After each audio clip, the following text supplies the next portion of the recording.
Hola, ¿qué tal? Estamos aquí para la segunda clase de nuestro primer cuatrimestre de la licenciatura en psicología.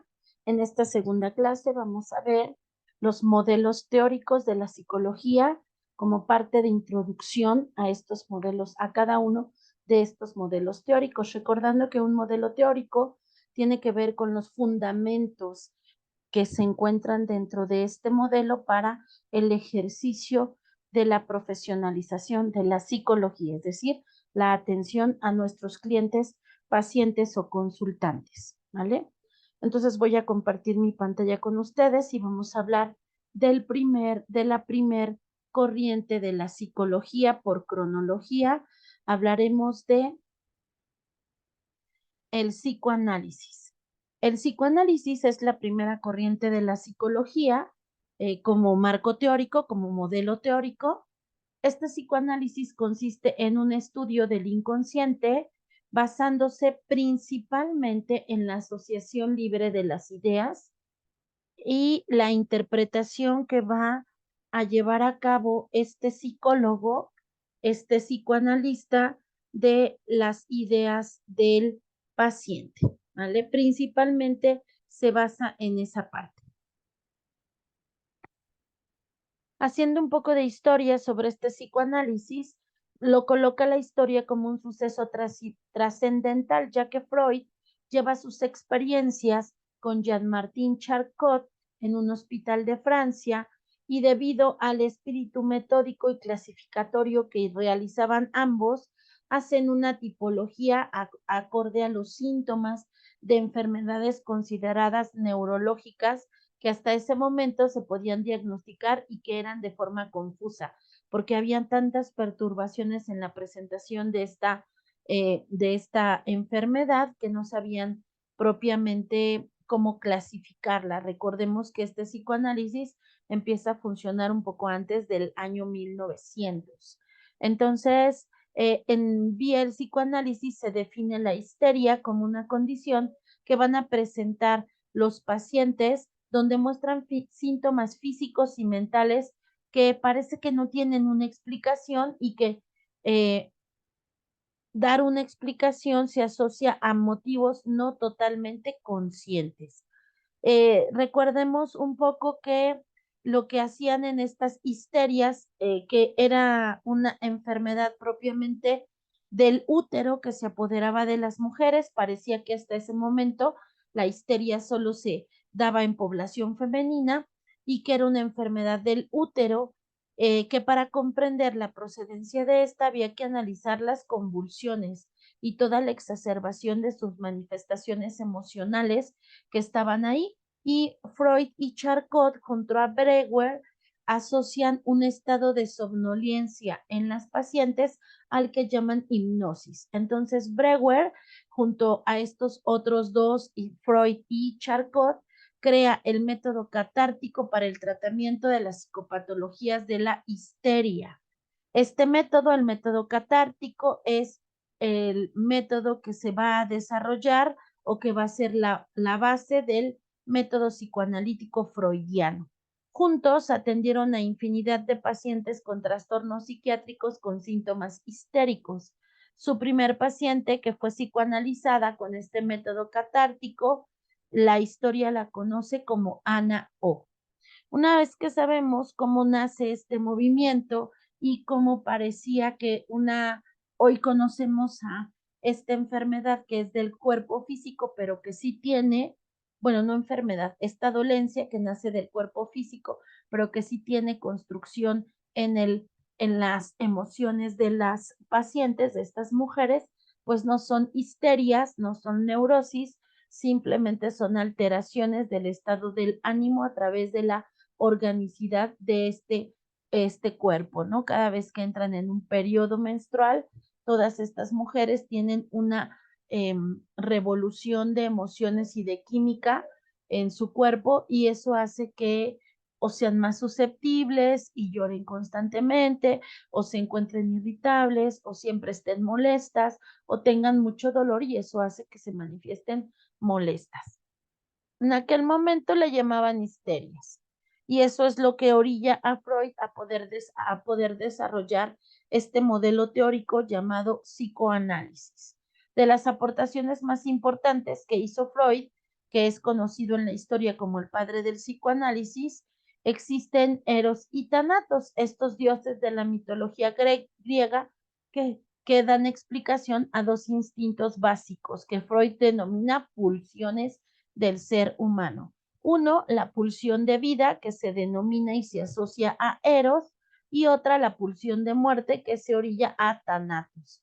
Freud decía que estas dos pulsiones o instintos eran la causa del comportamiento disfuncional de las personas. Aseguraba entonces que en la sociedad son comunes las conductas autodestructivas y esto es común porque el ser humano va a buscar la obtención del placer inmediato a toda costa. Entonces Freud decía, yo tengo la pulsión de vida y necesito atenderla rápidamente, saciar esta pulsión, esta pulsión asociada a un placer para que yo me sienta mejor. En el caso de un ejemplo, si yo tengo hambre, lo que necesito, me voy a poner histérico, me voy a poner exacerbado, de mal humor, no me hablen, etcétera, y voy a buscar todas las maneras posibles rápidas para saciar esta hambre y en ese sentido estoy obteniendo este, este placer cuando me siento a comer y esta histeria desaparece, ¿no? Este sería como el ejemplo de lo que hemos hablado. Freud hace y divide a la mente en este psicoanálisis en tres fuerzas importantes: el inconsciente, el preconsciente y el consciente. Freud hablaba de que esta mente se dividía en estas fuerzas que daban origen a el movimiento del psicoanálisis. En el inconsciente estaban todas estas pulsiones, todos estos deseos que no son competentes o que no son adecuados para la sociedad y por eso están allá en el inconsciente donde tienen que estar guardados o reprimidos u olvidados para que no sea yo señalado como disfuncional. En el preconsciente, decía Freud, es como esta parte mediadora que tiene contacto con la realidad y que de alguna manera está trabajando siempre entre el inconsciente y el consciente. Y el consciente es donde está, decía Freud, esta parte que yo doy al mundo de mí, pero que también me sesga, me detiene. Una vez que él desarrolla esta división de la mente, en estas tres fuerzas, también habla de cada una de ellas. Dice entonces que este inconsciente, como te dije, es una región hipotética y que ahí están guardados tus deseos, sentimientos, recuerdos, temores, miedos, ideas reprimidas que por su contenido no son aceptables frente a la sociedad o a veces hasta frente al mismo individuo. Y entonces ejerce tu psique mecanismos de defensa para poder entonces no dejar que estas ideas reprimidas, estos deseos, salgan a la parte consciente.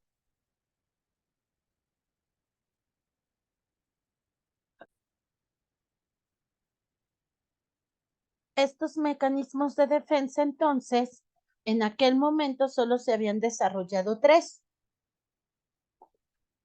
el desplazamiento, la proyección y la identificación.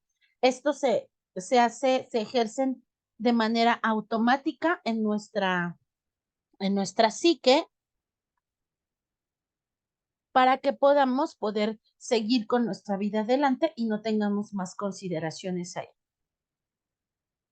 En la parte preconsciente, que está como el sándwich entre el consciente y el inconsciente, y este preconsciente, te decía yo, es como una especie de referee que siempre está tratando de mediar ahí y que su base es la realidad externa.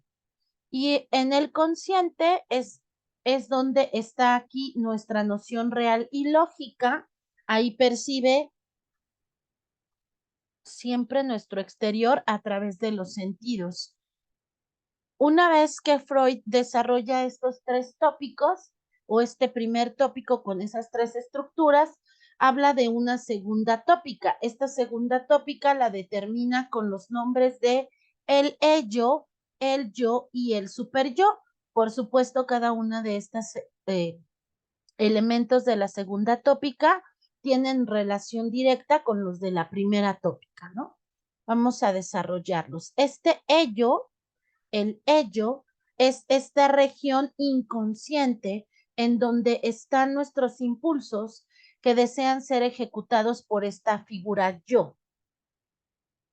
Son eventos de corte instintivo que se buscan satisfacer de manera placentera una idea sin pensar en las consecuencias. El ello es impulsivo, el ello tiene tus deseos, el ello no es racional, al ello no le importa quedar bien con nadie, él le importa saciar todo lo que necesita saciar a través del placer. Tenemos entonces al super yo, este super yo en donde están todos nuestros valores, nuestros juicios, nuestra conciencia moral, nuestras normas de corte social que vamos aprendiendo desde la primera infancia cuando nos educan nuestros padres y que poco a poco vamos tratando de mejorar o de hacer más funcionales conforme más edad tenemos. Es nuestra parte ética, que casi siempre, decía yo, nos la da la familia, después nos la da nuestra propia experiencia, pero siempre va a estar enmarcada en lo que dice la sociedad. Y el yo, este yo que tiene un conocimiento propio de la persona, es decir, es parte de su personalidad, es consciente y está mediado entre las necesidades internas depositadas en el ello y las necesidades externas depositadas en el super yo.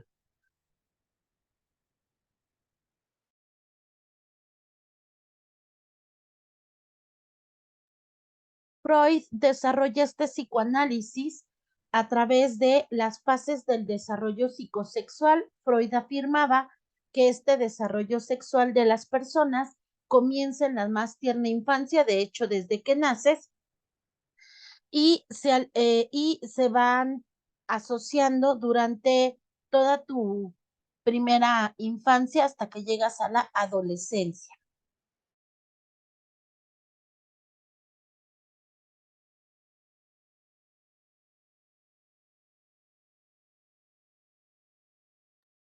Estas fases del desarrollo psicosexual, dice Freud, que pueden interferir en tu desarrollo provocando traumas o fobias en tu vida adulta.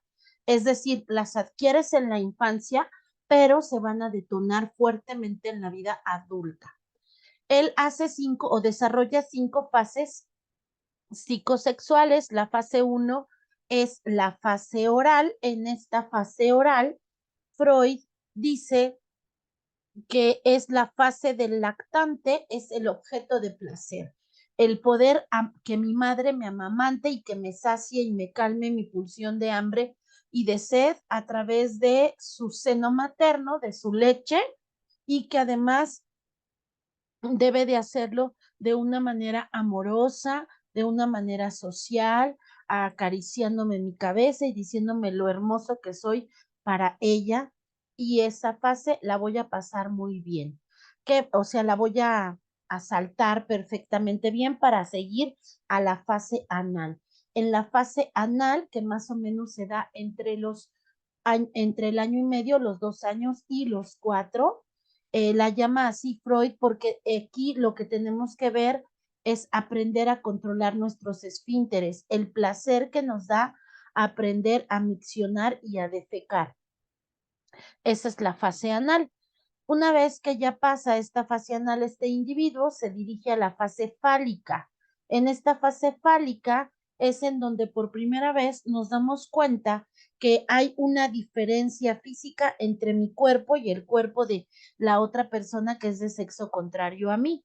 Ahí se desarrolla el complejo de Edipo y ahí se desarrolla la parte de la primera estimulación como esta sensación de sentir placer sin saber qué significa. Solo sé que si me froto constantemente mi vagina o mi pene, pues voy a sentir muy rico, ¿no? Y entonces el infante hace esto, más o menos, esta fase fálica se da entre los 3 años, 3 y medio, y los 5 años, 5 años y medio.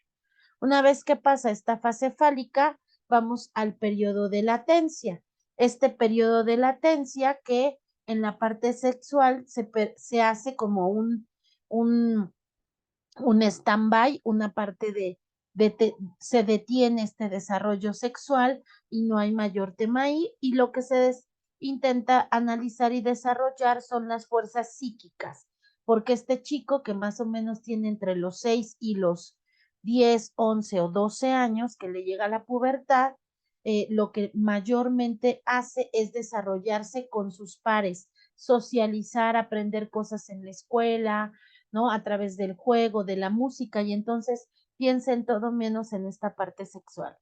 Y la última fase, que es la del desarrollo psicosexual de Freud, es la fase genital. Esta fase comienza dependiendo del individuo, comienza cuando llega la pubertad. Y aquí es donde la energía libidinal regresa a este ser humano a través de sentir atracción por el sexo opuesto y tiene impulsos sexuales. ¿Por qué enfatizo por el sexo opuesto? Porque recuerden que, o bueno, si no lo saben, lo comento, eh, Freud hablaba que la homosexualidad era una desviación de la personalidad, que la persona no tenía sanidad en su persona, que era un disfuncional a través de elegir el cuerpo de otro de su mismo sexo. Por eso enfatizo que la fase genital, según el desarrollo psicosexual de Freud,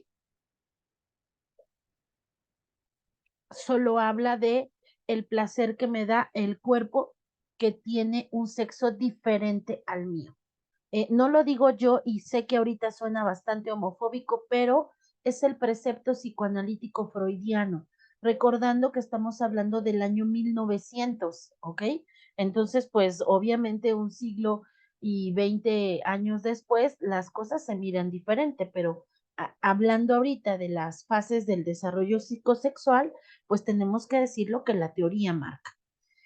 ¿Qué pasa cuando estas fases del desarrollo psicosexual no se miran adecuadas o no, me quedo fijado? Esa es la palabra que usa el psicoanálisis. Cuando me quedo fijado en una de estas fases, voy a desarrollar traumas y fobias en mi vida adulta. Aquí voy. En la fase oral, donde toda la energía libidinal está depositado en la boca, en los labios, en la lengua, porque succiono el pecho de mi madre o el biberón que me dan para saciar mi pulsión de hambre y sed. Si yo me quedo fijado ahí porque solo me alimentaban, pero nunca me acariciaron, pero nunca me hablaron amoroso, pero es más, mi madre ni siquiera se percataba que yo estaba ahí, simplemente no quería que llorara y me alimenta. Toda mi energía libidinal se queda ahí como parte de algo que me hizo falta. En la adultez me presento como un adulto que siempre voy a estar silbando, chasqueando, es decir, utilizando mi boca para calmar todas las situaciones que se presentan ante mí como una necesidad o una disfuncionalidad, un deseo o una cosa que me está presionando. Entonces yo puedo ir a una película de suspenso con mi pareja y yo sentir mi cuerpo tenso y tener ganas de gritar porque ya no aguanto este suspenso y no sé cómo dejar de sentirme así, ansioso, nervioso. No voy a gritar porque obviamente en el cine no debo de gritar en una película de suspenso, y entonces para que pueda desahogarme, digamos así, saciar mi pulsión de ansiedad, de histeria, voy a voltear y voy a pegarle una mordida tremenda en el brazo o en el hombro a mi pareja. Y así ya digo, ay, me siento más tranquilo. Ese es alguien que se quedó fijado en la fase oral. Si hablamos de la fase anal, se dice que la única forma de quedarte fijado en esta fase anal es cuando aprendiste a controlar tus esfínteres de una manera eh, invasiva. Cuando te hiciste popó y te bañaban con agua fría, o te daban nalgada, o te insultaban, o te dejaban mojado todo el día, te ganó de la pipí, déjenlo mojado para que le pique la pipí y entonces aprenda a avisar. Cuando pasaron este tipo de cosas tan invasivas para aprender a controlar tus esfínteres, dice el desarrollo psicosexual de Freud, te quedas anclado en esta fase, fijado en esta fase anal. Otro ejemplo es cuando te dejaban mucho tiempo en la vacinica sentado hasta que hicieras popó y te pasabas ahí 2 horas, ¿no? Dice Freud, el individuo se queda fijado, anclado en la fase anal y cuando es adulto, él se va a ver como una persona de espíritu metódico, con la que no se puede hablar, cuadrado mentalmente, no hay flexibilidad, siempre va a ser lo mismo, bajo las mismas circunstancias, es terco, es necio, es obcecado, dice Freud. Si hablamos de la fase fálica, aquí donde el poder que tengo es asociado a la estimulación de este pene por el propio niño y al sentido de pertenencia de su sexo contrario, que es mi mamá, es la mamá, si es en la niña, es el papá. Entonces ese papá es mío y nadie puede tocarlo y me peleo incluso con mi mamá y le digo es mío mi papá y no quiero que lo toques, ¿no? Pero no con la determinación de tener sexo con mi padre o mi madre, sino de protección, de admiración, de poder. ¿Quién puede más, mi papá o yo por mi mamá? Y entonces, pues obviamente mamá va a tener una elección por mí porque soy su crío. No, repito, no es una elección sexual, es una elección emocional del momento. Freud dice que la fase fálica representa el poder, no el estar pensando siempre en falos, ¿no? Y cuando pasa al periodo de latencia, entonces, ¿qué pasa? Cuando me quedo anclado en la fase fálica, casi siempre soy un adulto que ninguna de mis parejas van a ser adecuadas para mí. Siempre les voy a ver una particularidad o muchas y siempre voy a decir, es que mi madre cocinaba mejor, mi madre planchaba mejor, mi madre era más amorosa, mi madre, o sea, o mi padre siempre resolvía todo, mi padre podía hacer esto mejor, etcétera. Siempre hago una comparación entre mis parejas y mi figura importante, mamá o papá, dependiendo qué sexo yo tenga. Cuando vamos al periodo de latencia, parece, como dije, que es un periodo de tranquilidad en donde no hay ninguna consideración, dice Freud, en este desarrollo sexual. Y si vamos a la parte de la fase genital, bueno, lo mayor que puede suceder, perdón, en un periodo de latencia, en esta parte de fijarme en el periodo de latencia, son mis relaciones sociales, es decir, cómo me presento como un ser más social o menos social, pero que no tiene que ver con el desarrollo sexual. Y en la última fase, en la fase genital, Freud habla de que mm, como toda la energía libidinal regresa a mi cuerpo, pero ahora sí con la intención de tener otro cuerpo diferente al mío que me sacie mi placer, que me sacie mi pulsión y me dé placer, depende de cómo me descubran que ya me masturbo a través de sentir placer y no solo de conocerme, como pasaba en la fase fálica, es como yo voy a desarrollar estos traumas o estas fobias en la vida adulta, ¿no?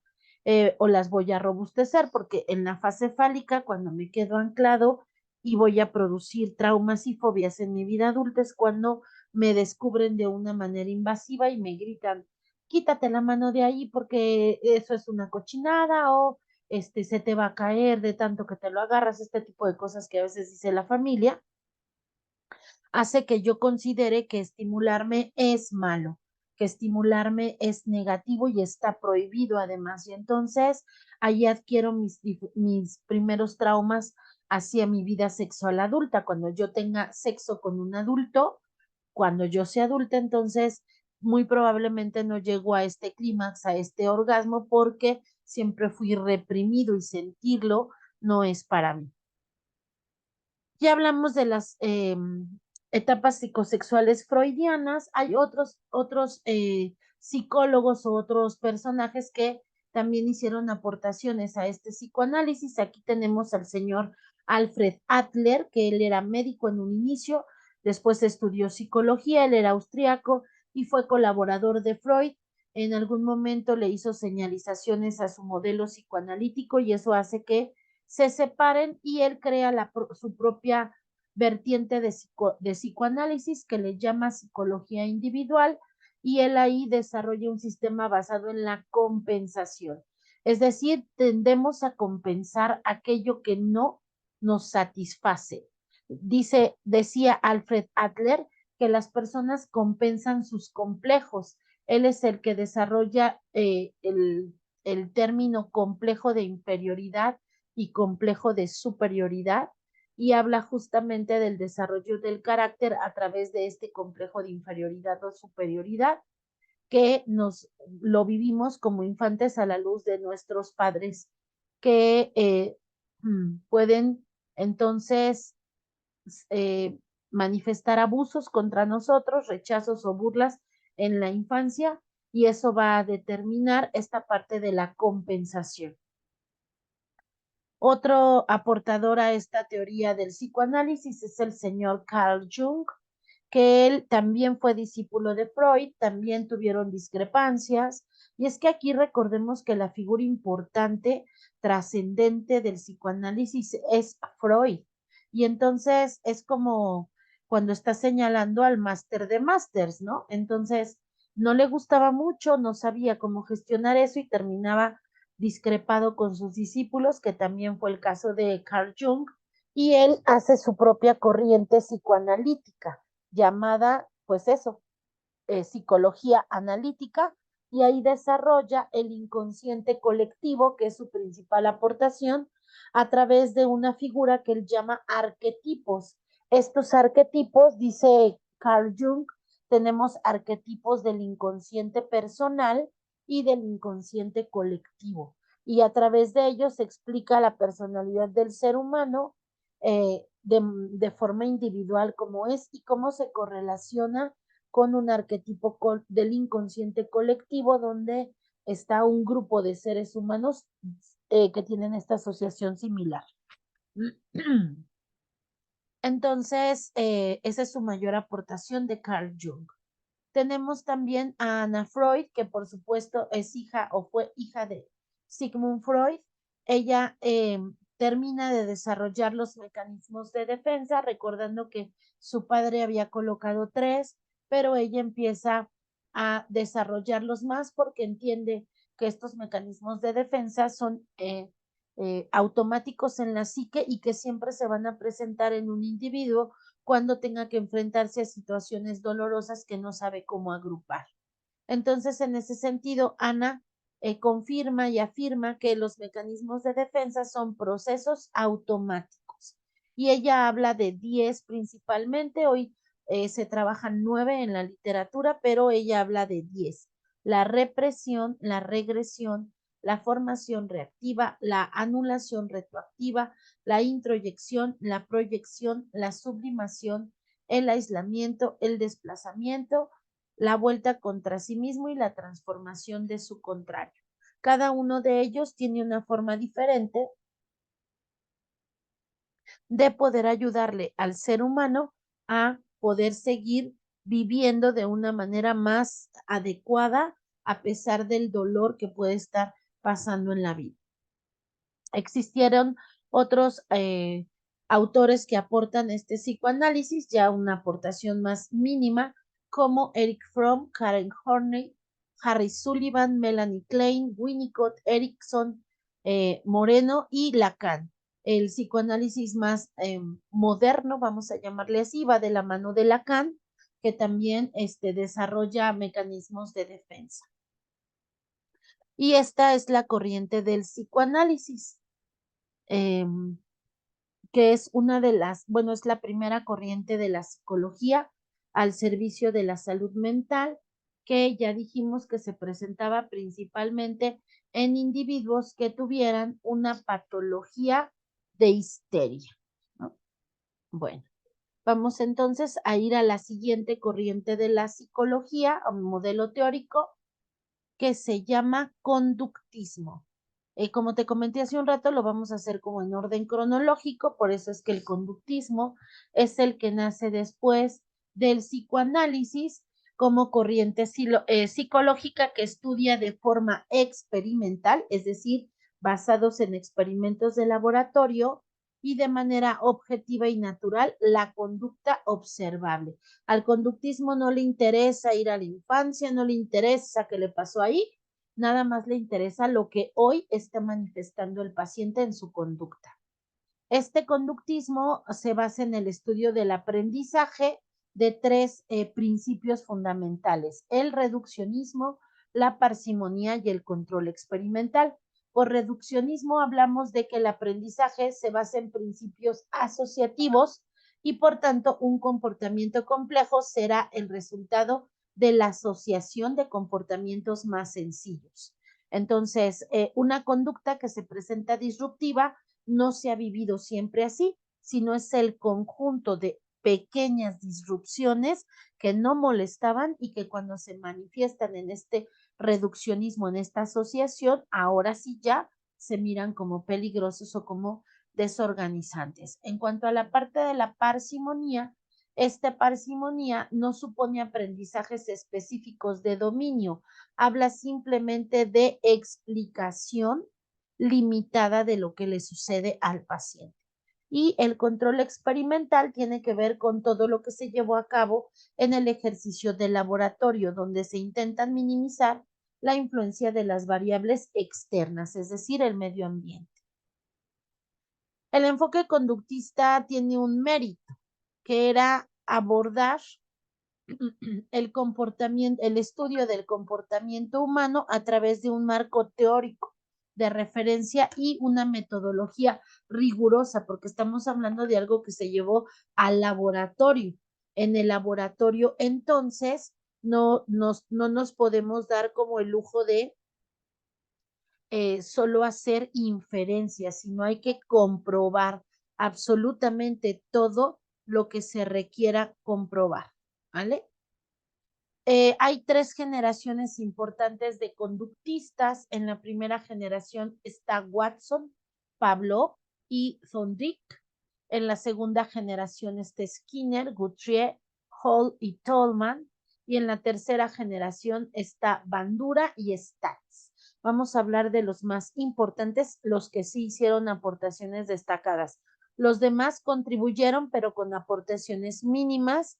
Sin embargo, bueno, pues el fundamento del modelo lo tienen algunos de ellos, nada más. Esta teoría conductista habla de la coherencia de la orientación del pensamiento, que generalmente está derivada o asociada al positivismo y que se trata de imponer como modelo científico de referencia en el campo de la psicología. Y existen entonces tres conductismos antes de lo que hoy conocemos como modelo conductista. Tenemos al conductismo metodológico, al conductismo psicológico y al conductismo analítico. Vamos a hablar de ellos.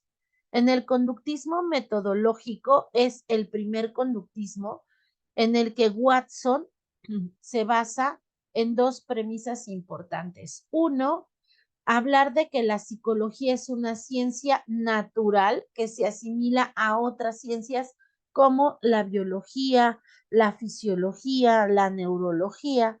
Y el otro precepto o premisa es rechaza completamente la introspección como herramienta de análisis de datos psicológicos. Esta segunda premisa se la hace directamente al psicoanálisis, recordando que el psicoanálisis se basa en la introspección, en revisar en el inconsciente qué te pasó allá. El conductismo, no, el conductismo dice, no podemos ir a ver qué pasó allá, necesitamos centrarnos en lo que pasa ahora, ¿vale? Y eso es el comportamiento manifiesto. El conductismo psicológico, habla de explicar el objeto de estudio, la finalidad de un conductismo psicológico es explicar el comportamiento de los seres humanos y de los animales, porque ahí se hicieron los experimentos, recurriendo a estímulos físicos, viendo las respuestas internas y externas del organismo y la historia de aprendizaje. Ya dijimos al inicio de este conductismo que se basa en el aprendizaje. y a través de reforzadores. Aquí el conductismo psicológico hubo varias aportaciones, principalmente de Watson y de Skinner. En el conductismo analítico lógico, este no es propiamente psicológico, es más bien una teoría filosófica que su objeto es la semántica subyacente a los términos o los conceptos mentales. Se basa en que la mente es solo una metáfora que nada añade a las acciones realizadas por la persona, solamente las repite. Dentro de este conductismo analítico o lógico se encuentran la mayoría de ellos filósofos. Ryle, Wittgenstein, Russell y King son filósofos, no son psicólogos, pero sí tenían una visión conductista. Entonces, este modelo conductual que generalmente habla de patologías, recuerden que los psicólogos trabajamos con las personas que tienen una patología, no trabajamos con personas que mentalmente están muy bien, ¿verdad? Trabajamos con patologías. En este sentido, entonces, este modelo conductual de la normalidad hablaba de que los problemas psicológicos son conductas aprendidas y que estos comportamientos se aprenden en un proceso llamado condicionamiento, en el que, dicho sea de paso, vivimos todas las personas, creo que desde el origen de la humanidad. No se sabía que se llamaba así, pero hoy se sabe. Toma en cuenta el impulso y la motivación. Habla de que el impulso es una energía existente en el organismo que lo va a movilizar. Y la motivación se habla de que es interna al organismo y que lo va a activar para llevar a cabo una conducta. Es decir, ambos se dirigen a una meta en específico. Dentro de los importantes que hicieron trabajo en este conductismo, tenemos al condicionamiento clásico de Iván Pavlov. Él habla de la conexión que existe entre los estímulos nuevos y los reflejos ya existentes. Habla de que hay formas de aprendizaje diversas que se acentúan o que se originan a estímulos condicionados y respuestas condicionadas. Él hizo un experimento en 1960, bueno, uno no muchos, pero todos asociados a perros, porque él lo que le interesaba en estos estudios era conocer la fisiología de la digestión, porque el perro saliva cada vez que se asocia a la parte de la comida o del alimento. Entonces decía Pavlov, estos estímulos condicionados pueden ser aprendidos. Y eso fue lo que trató de especificar en su experimento, que por aquí tengo y te lo voy a compartir para que lo puedas revisar, y ahorita hablamos de los conceptos, ¿vale? Entonces déjame colocar aquí, por favor, este video del conductismo. Pavlov.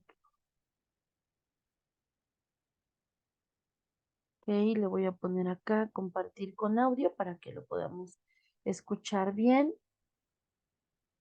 Ok. Lo hago grande y listo.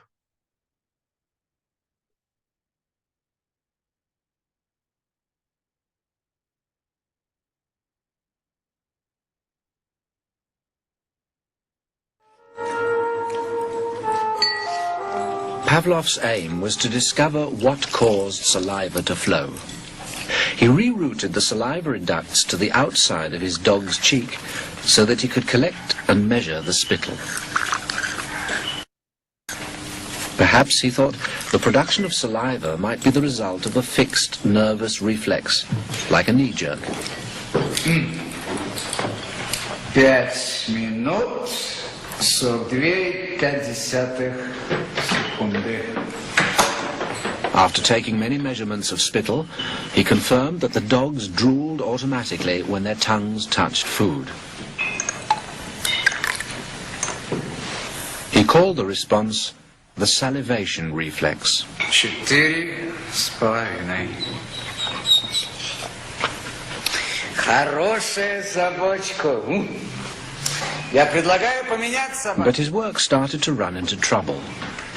As his dogs became familiar with the experimental routine, They started to fill their cheek tubes before Pavlov had a chance to stimulate their tongues. The dogs were learning to anticipate food. Pavlov tried a new technique. He erected screens so that the dogs couldn't see what was going on. Before passing meat through the hatch, he introduced a stimulus that was totally unrelated to feeding. A ticking metronome.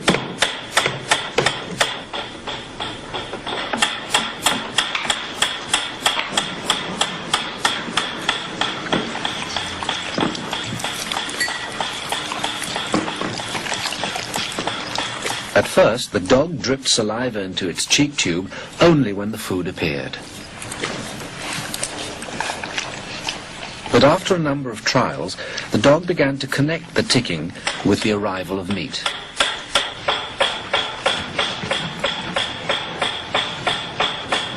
Soon, the sound alone made the dog drool. Eventually, the dog salivated as much to the ticking itself as it did originally to the presentation of food. Полная! Идите сюда. Что я говорил? He called this new response the conditioned reflex. Собака.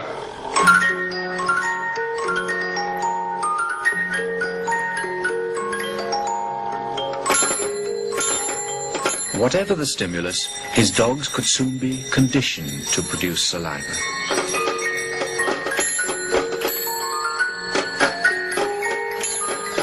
Pavlov believed that he had discovered how animals learned, even in the wild.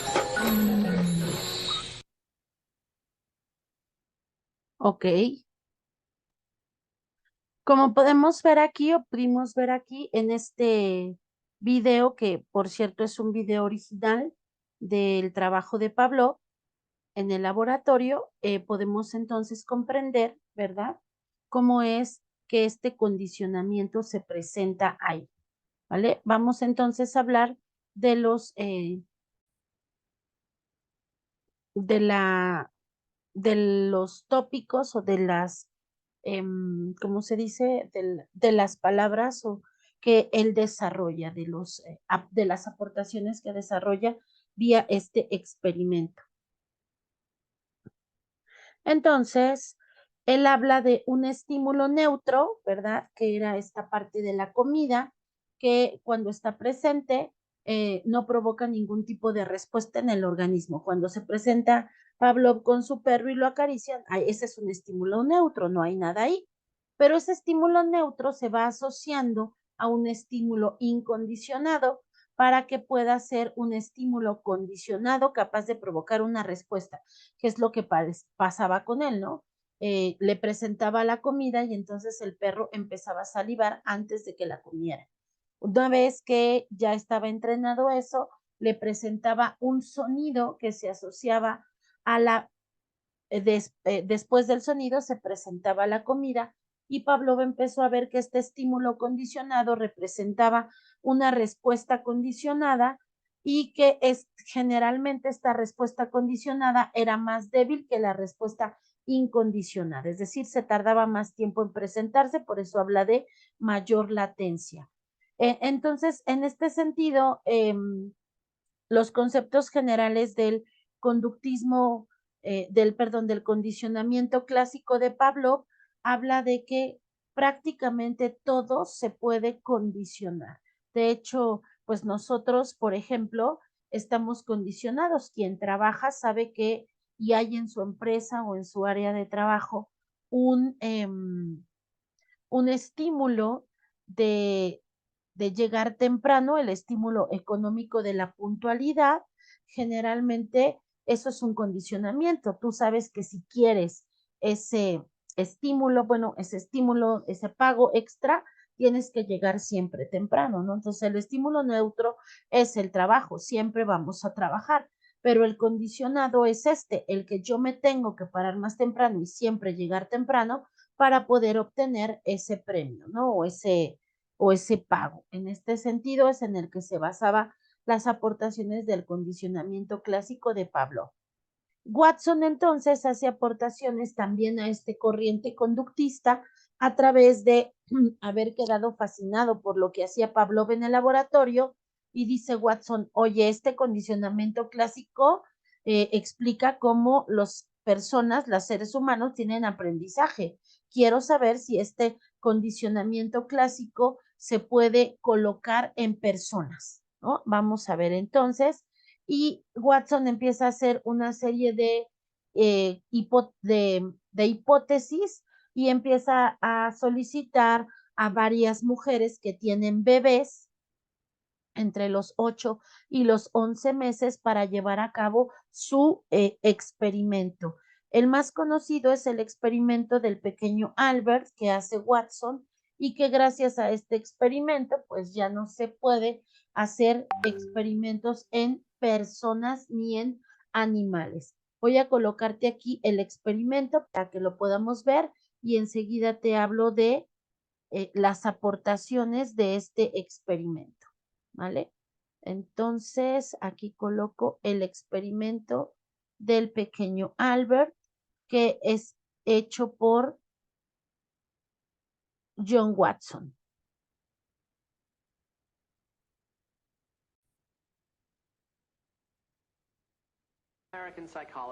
Otro psicólogo norteamericano muy influenciado por Pavlov fue John B. Watson.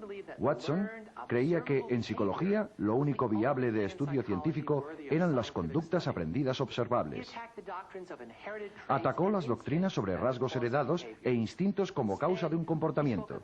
En su lugar, habló del poder ilimitado del condicionamiento y del control del entorno para modelar el comportamiento tanto de animales como de seres humanos. Para estudiar el poder del condicionamiento, Watson utilizó bebés como sujetos de estudio, tal como vemos en estas imágenes de 1920. Watson demostró que se podía aprender emociones fuertes en una situación por condicionamiento y después generalizarlas o transferirlas a otras situaciones similares sin tener que repetir el condicionamiento original. Watson y su ayudante, Rosalie Reiner, condicionaron a los bebés para asustarse con un ratón blanco que antes les había gustado. En este caso, trabajaron con un bebé de 8 meses, el pequeño Albert. Cada vez que aparecía el ratón, se hacía sonar un ruidoso gong que alarmaba al bebé. Poco después, la aparición del ratón solo era suficiente para asustar al bebé y hacerle llorar. Se estaba operando un condicionamiento clásico. Cuando el bebé se alejaba gateando del ratón hacia un sitio seguro, su comportamiento resultaba recompensado y de este modo su miedo se reducía. En ese momento se estaba operando un condicionamiento instrumental. Más adelante, cuando el bebé veía algún estímulo similar al ratón, un conejo, un perro, un abrigo de piel, una máscara, su miedo aprendido se había generalizado para cualquiera de ellos. Aquellos bebés que antes no tenían miedo de nada, ahora se atemorizaban fácilmente por una gran cantidad de cosas inofensivas.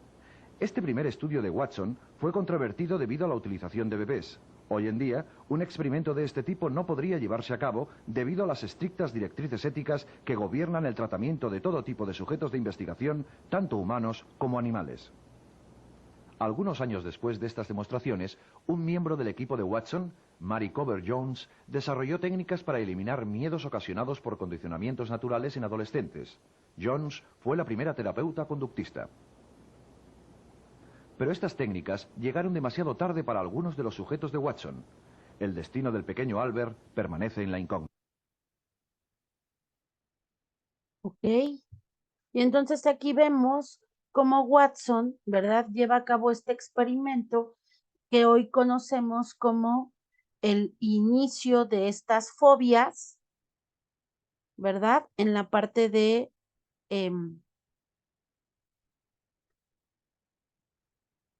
del miedo, de la obtención de este miedo, ¿verdad? Entonces, bueno, vamos a hablar aquí de cuáles son las aportaciones generales que derivaron de este experimento que hizo Watson.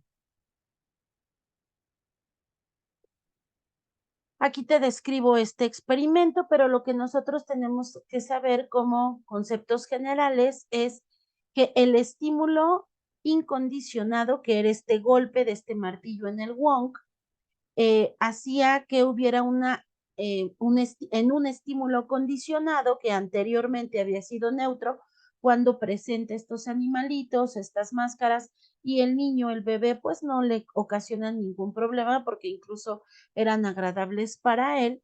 Al asociarlo a este estímulo incondicionado, que era el golpe, el ruido, este estímulo neutro se convierte en estímulo condicionado que va a provocar una respuesta emocional, una respuesta condicionada que sería este miedo, ¿no? Y mientras más se hace esta parte del proceso circular de el sonido con el estímulo condicionado para una respuesta condicionada, mayormente se desarrolla respuesta emocional asociada al miedo.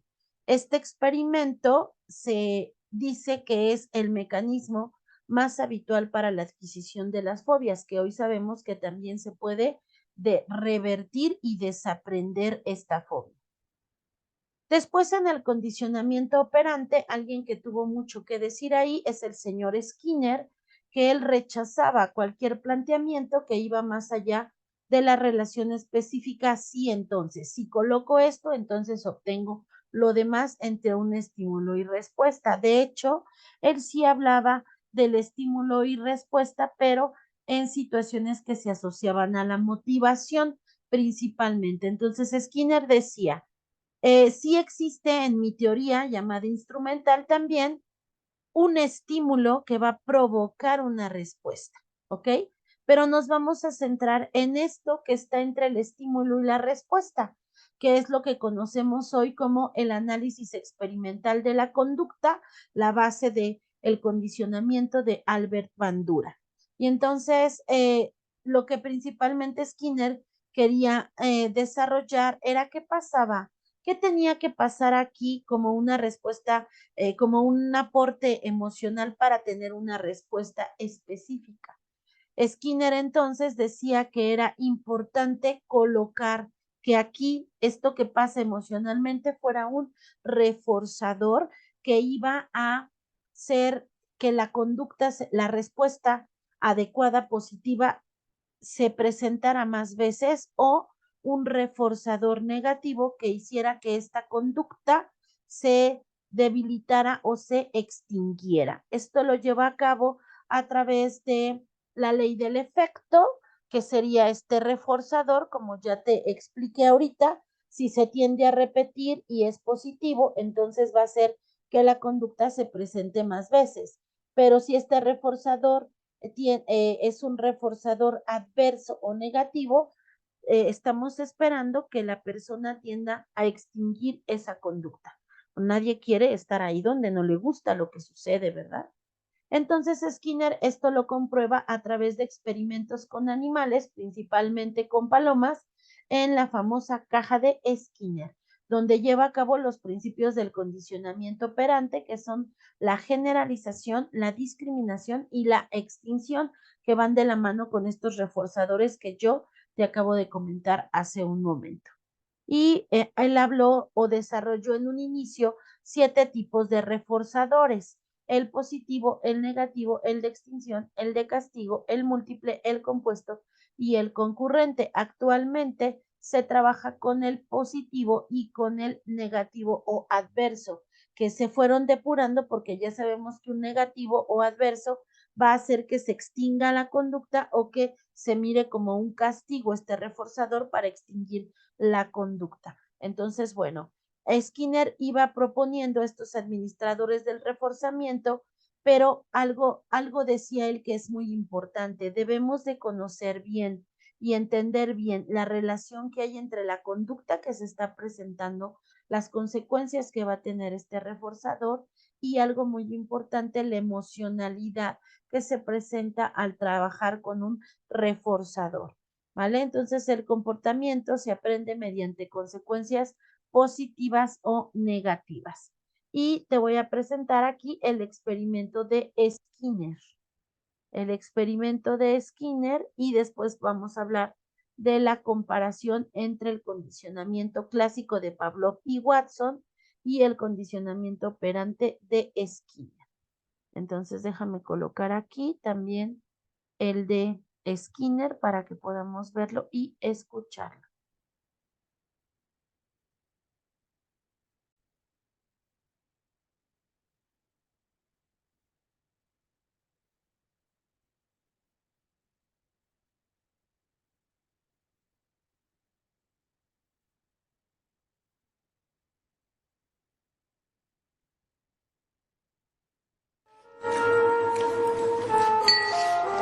Pavlov's aim was to discover what caused saliva to flow.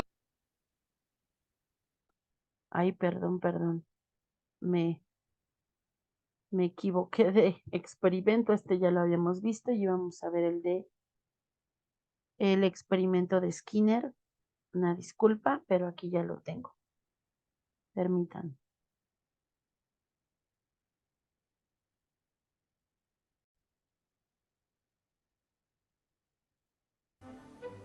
Otra figura esencial en el estudio del aprendizaje es el psicólogo de Harvard, B.F. Skinner.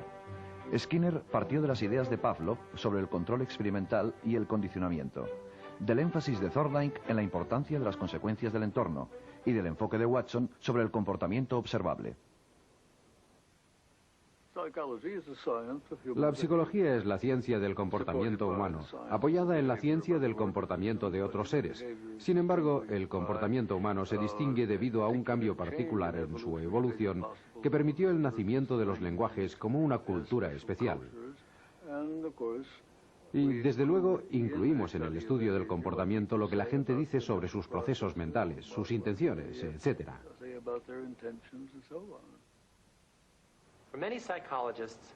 Para muchos psicólogos, el comportamiento se explica como un efecto de procesos internos, ya sean mentales o neurológicos. Entienden el comportamiento como la manifestación externa de lo que está ocurriendo en el interior. Sin embargo, Skinner no está de acuerdo. Sus investigaciones definen el comportamiento en términos de su relación con las variables del entorno que le preceden y que le siguen. Este postulado puede definirse como el ABC de la psicología: A de antecedente, B de behavior, comportamiento en inglés, y C de consecuencias. El comportamiento es algo que ocurre, en primer lugar, porque es parte del fundamento genético del individuo, o bien porque ha sido reforzado por otras vías. Cuando ocurre en estas situaciones y va seguido de una consecuencia, es más probable que ocurra de nuevo. Pero si además, en ese momento, está presente un estímulo, entonces ese estímulo es el que controla las probabilidades. El comportamiento ocurre en situaciones similares a aquellas en las que ha sido reforzado. En definitiva, los tres términos son muy importantes. Si queremos que un organismo haga algo, hemos de crear una vez más el tipo de situación en la que el comportamiento ha sido reforzado. A principios de los 40, Skinner comenzó a experimentar sobre una respuesta sencilla de un animal simple: una paloma picoteando un disco al que le seguía un reforzador, una bolita de comida o algo de agua. Un reforzador es algo que incrementa la frecuencia de respuestas. La paloma se desenvolvía en un espacio sencillo, con un entorno muy controlado, al que ahora denominamos la caja de Skinner. Esta paloma hambrienta se mueve más o menos al azar.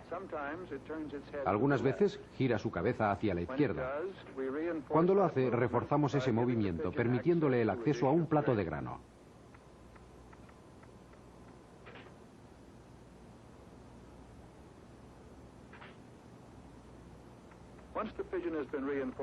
Una vez hemos reforzado a la paloma para que realice un leve giro hacia la izquierda, podemos esperar reforzarla a que la gire un poco más lejos.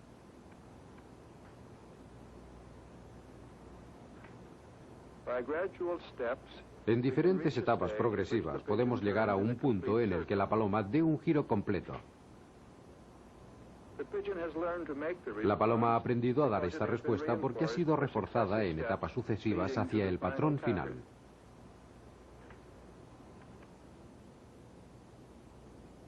A la larga, Skinner creó una cadena de montaje psicológica, en la que los datos de comportamiento eran el producto final.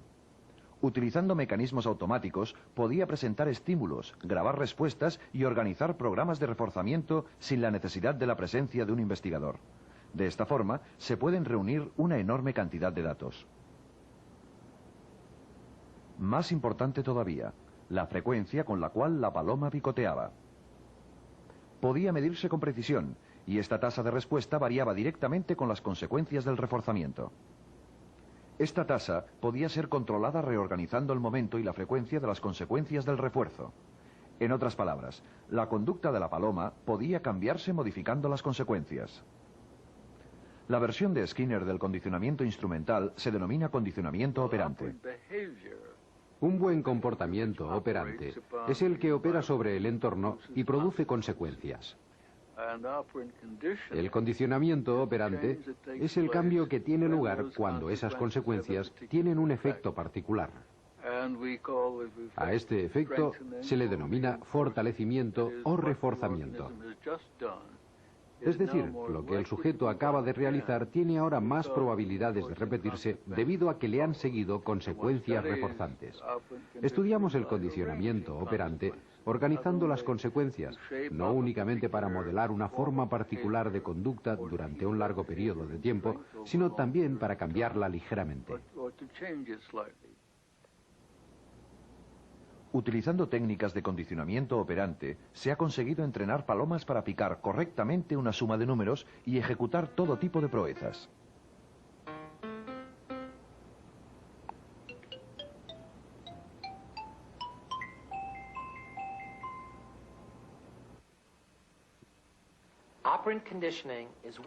El condicionamiento operante es un aspecto importante del comportamiento aprendido, pero desde el punto de vista de Skinner, de la psicología, todo comportamiento aprendido puede reducirse a las relaciones entre el comportamiento, sus antecedentes y sus consecuencias. Skinner opina que cualquier comportamiento seguido de una consecuencia cambiará en su tasa de ocurrencia en relación directa con los cambios en dicha consecuencia. Esto es cierto para las palomas y también es cierto para los seres humanos. De acuerdo con Skinner, la búsqueda de agentes internos para explicar el comportamiento es innecesario. Si usted quiere ver gente accionando palancas en un programa de razón variable, basta con ir a Las Vegas o Atlantic City. Encontrará cientos de personas haciéndolo, porque se les está pagando según un programa de razón variable. No es necesario que nos preguntemos si funciona con la gente. Realmente funciona. Aunque las ideas de Skinner sobre psicología son controvertidas, esto no significa que sus principios de condicionamiento operante sean limitados. Nada más lejos de ello. De hecho, su aplicación se ha extendido más allá de los laboratorios de investigación donde fueron descubiertos.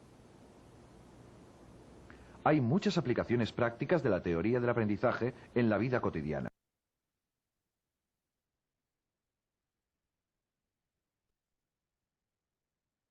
Ok, como podemos ver aquí en el experimento de Skinner y la explicación que él nos da, pues considero que queda un poco más claro esta parte de cómo opera el condicionamiento, el operante. Y vamos a ver una tablita de diferencias entre el condicionamiento clásico y el operante. El condicionamiento clásico habla de que es un estímulo neurológico que se va a dar a través de un reflejo asociado, recordando lo que decía Pavlov en la parte del desarrollo de sus proyectos y de sus experimentos. Trata al reflejo como algo innato, algo que no es aprendido, algo que tiene una respuesta inevitable y algo que se puede modificar un poco a través de una situación ambiental. Es decir, dice que la conducta es interna y es innata. El condicionamiento operante dice que no, dice que la conducta de los seres humanos es el resultado de sus reforzamientos, que no es un reflejo que solamente se da innato, que hay que entrenarlo y hay que condicionarlo y hay que colocar reforzadores y que la conducta es externa, ya que tiene un efecto sobre el mundo exterior del individuo, recordando que el condicionamiento clásico dice que es interna y que la relación de la conducta tiene un efecto que aumenta la probabilidad de que en condiciones similares vuelva a aparecer la misma conducta. Y aquí yo quisiera darte como un ejemplo. En la parte del condicionamiento operante, bueno, en la parte del condicionamiento clásico, simplemente puedo yo hoy que fuese un día caluroso, muy caluroso, y que ya desayuné y que ya está rumbo a la comida, yo estarte aquí platicando en la clase que tengo frente a mí pues un chicharrón de estos que se comen como una botana con bastante crema y su col, con muchos cueritos de estos ricos y que le estoy colocando acá unas rodajas de jitomate muy rojo, muy jugoso y de un aguacate precioso verde ya maduro para poderse comer de inmediato. Le puse acá sal para que sepa muy bien y un poco de picante. Lo voy a acompañar con un refresco, acá un vaso de refresco con hielo burbujeante para que sea la combinación perfecta. Cuando tú me escuchas esta parte de el chicharrón y el refresco burbujeante, seguramente más de 5 que estén viendo este video ahorita en su salón de clases virtual va entonces a tener este condicionamiento este reflejo de salivación como lo hizo Pavlov en sus experimentos de laboratorio, porque eso es innato, dice él, es un reflejo de nuestra conducta interna. En cambio, en el condicionamiento operante, si te doy un ejemplo de aplicación de reforzadores, podría decirte que hay que identificar cuál es la conducta que quiero que ya no, que esté ahí y que parece que me molesta, que ya no la debo de hacer. Vamos a hablar, por ejemplo, de la conducta de fumar. Si yo fuese fumadora y estoy fumando 5 cigarrillos al día y ya no lo quiero hacer y ya no lo debo de hacer por salud, entonces elijo esa conducta que ya no sé, quiero que se presente más a través de un reforzamiento negativo o adverso. ¿Qué quiere decir esto? Prácticamente un castigo, ¿no? Algo que si coloco yo ahí para que deje de presentarse la conducta de seguir fumando. Vamos a colocarlo de la siguiente manera. Vamos a suponer que el reforzamiento que elijo es físico, es un reforzador físico. Y entonces, como fumo, pues no soy deportista, por supuesto. Entonces, ese reforzador físico caería bien ahí. Quiere decir lo siguiente, cada vez que yo vaya y quiera encender un cigarrillo, aparte de tener que tirarlo, voy a hacer 50 abdominales. Cada vez que yo lo vuelva a intentar prender o a tomarlo siquiera para tenerlo en la boca, voy a tener que hacer el reforzador negativo o adverso es hacer cada vez 50 abdominales. Si yo estoy hablando de que generalmente fumo 5 cigarrillos por 50 abdominales, estamos hablando de 250. Obviamente, para una persona que no hace ejercicio, pues no lo va a tolerar, por eso se llama reforzamiento adverso o negativo. Ya no quiero que me duela el costillar cada vez que yo tengo que hacer estas 50 abdominales, no vale la pena y dejo de intentar prender este cigarrillo para ya no hacer más abdominales. Así funcionaría. Ahora, ¿qué pasa cuando, y esta conducta tenderá a extinguirse? Hay que ir modificando ese reforzador hasta que la conducta se extinga. Y puedo colocar un ejemplo de un condicionamiento operante a través de un reforzamiento positivo. Elijo una conducta que sí es mía y que quiero que se presente más porque se presenta muy pocas veces. Vamos a hablar de, por ejemplo, eh, hacer caminata. Caminar 40 minutos diarios. No lo he logrado hacer. Me gusta caminar y siento los beneficios. Me siento con mucha energía y me siento muy contenta cuando hago este ejercicio de caminar. Pero casi no lo hago por el trabajo, por lo que ustedes consideran. Y quiero que se presente más. Entonces ahí voy a colocar un reforzamiento positivo, algo bonito, algo agradable para mí. Entonces puedo colocar que la conducta es que yo salga a caminar todos los días 40 minutos sin parar, a buen paso, todos los días, de lunes a sábado. Y mi reforzamiento será que el domingo, que ya se terminó el plan de la semana, yo obtenga algo que me gusta mucho y que es simbólico. Por ejemplo, a lo mejor sería comerme un helado de doble. Ah, ok. Ese sería mi reforzamiento. Si yo logro que estas caminatas sean diarias por 40 minutos, entonces tengo derecho y me premio, vamos a decirlo así, con este reforzador positivo. Y cada vez que en la mañana yo no me quiera levantar, digo, no, no, no me espere el domingo este rico helado o esta rica comida o no sé, ¿no? Algo que me gusta mucho y que casi no hago, que va a funcionar como un reforzador positivo. ¿vale? Va a hacer que la conducta se presente todo el tiempo, ¿ok? Entonces, ese sería como esta parte. Y ya nada más para cerrar este condicionamiento, esperando que tú lo hayas comprendido de una manera pues fácil y rápida, didáctica.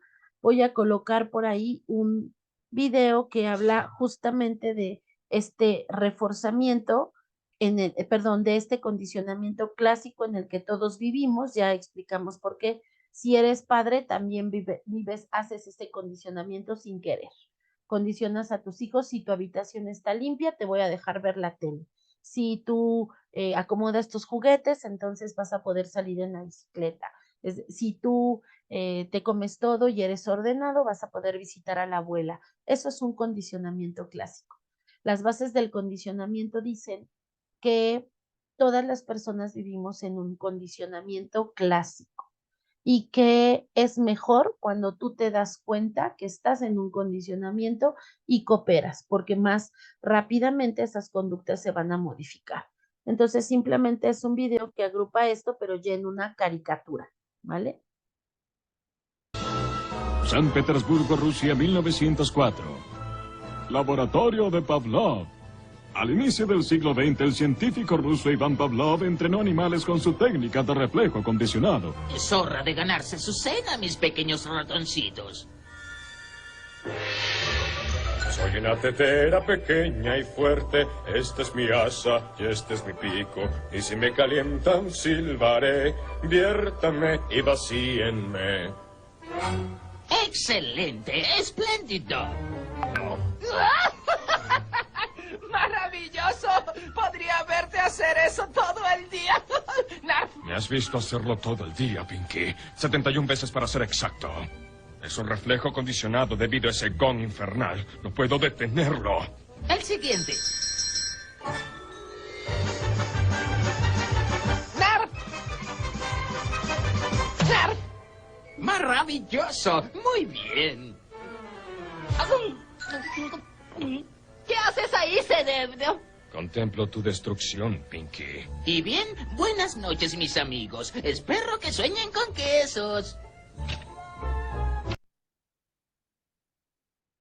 Como les comentaba, era simplemente para redondear de una manera, pues, caricaturesca este condicionamiento clásico pavloviano en el que, repito, todos parece que convergemos ahí, ¿vale? Ok, entonces vamos a ir con el siguiente modelo de la psicología, el siguiente modelo teórico de la psicología, que se llama cognitivismo. El cognitivismo, entonces, surge a través de las limitaciones de este conductismo. Surge para señalar al conductismo, porque el conductismo señaló al psicoanálisis como la introspección no es lo adecuado, solo la conducta, y el cognitivismo señala al conductismo diciendo que tiene limitaciones al solo mirar el comportamiento de los seres humanos, y que no es tanto eso, que es importante, ¿verdad? También centrarse en aspectos no observables, estos que vienen a través de la cognición, de la mente, de la creación de ideas y de pensamientos, que casi siempre en un paciente están permeados por sus respuestas emocionales y cognitivas. En ese sentido, entonces, el cognitivismo se asocia como una terapia que sirve para resolver una multitud de problemas de corte psicológico y se ha asociado a la creación del pensamiento, observar cómo formulan pensamientos a través del habla, de la verbalización de sus ideas, y cómo estos pensamientos que se verbalizan se relacionan con el comportamiento del paciente. Entonces, vía este cognitivismo se dice que se centra en identificar los pensamientos, creencias y esquemas mentales que no corresponden a la realidad circundante del paciente. Se habla también que estos pensamientos o creencias o esquemas pueden tener un enfoque desadaptativo, exagerado o dañino para el propio paciente.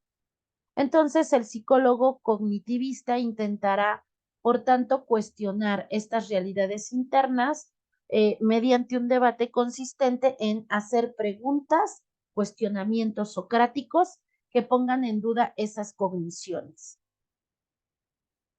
Entonces, se dice bajo el cognitivismo que todos los seres humanos somos capaces de generar cogniciones, pensamientos, representaciones mentales de aquello que conocemos y de lo que nos ocurre. Y no ocurre lo mismo si no conocemos o no somos conscientes de que algo existe. Entonces, si respeta la parte del conductismo, se va a ver en la conducta, pero toma como principio la creación de ese pensamiento, de esa representación mental, como algo que debemos de tener consciente para que se manifieste. Algunos de los autores del cognitivismo, tenemos a Frederick Charles Bartlett, que fue el primer profesor de psicología experimental en la Universidad de Cambridge y que habla de la teoría de los esquemas de la mente como procesos que se pueden reconstruir. Es decir, él habla de que el pensamiento, como los recuerdos, se pueden siempre reconstruir y que de hecho eso es lo que hacemos. Él hizo esta teoría a través de a todos los sujetos de investigación que se asociaban a este trabajo que él llevó a cabo, les leía fábulas y comprobó que no eran, las personas no eran, les leía la fábula una y otra y otra y otra vez, o sea, muchas veces, y comprobó que las personas no eran capaces de recordar estas fábulas de manera literal, sino que iban compensando, iban reconstruyendo aquellas cosas que parece que habían olvidado para poder hacer una historia coherente. En eso se basa este estudio de Bartlett. También está Jerome Brunner, que él habla de las 3 formas de aprender: el aprendizaje en activo, el icónico y el simbólico. Y él establece la teoría de la instrucción a través de 4 aspectos. Dice que el ser humano debe de estar predispuesto para aprender. Debe de tomar en cuenta las formas en las que este cuerpo de conocimiento está estructurado y debe de revisar las secuencias para presentar el material de aprendizaje y revisar la naturaleza y el ritmo de recompensa o castigo que se puede llevar a cabo para que este aprendizaje sí se quede ahí por más tiempo, ¿no? Entonces, habla propiamente de inmersión en el conocimiento que se da a través de estas estructuras. También tenemos a Howard Gardner, que considero que es alguien que ustedes probablemente han escuchado más que Bartlett y que Brunner. Justamente Howard Gardner es el creador de las inteligencias múltiples, en donde habla de que la inteligencia sería una capacidad para organizar los pensamientos y coordinar las acciones. Él especifica 8 tipos de inteligencia o de habilidades cognitivas y dice que no es que solo tengamos una, sino que mayormente tenemos una y las demás compensan. También tenemos a Jeffrey Steinberg, que habla de la teoría triangular del amor y que esta teoría triangular del amor habla de los 3 elementos que la componen como intimidad, pasión y compromiso.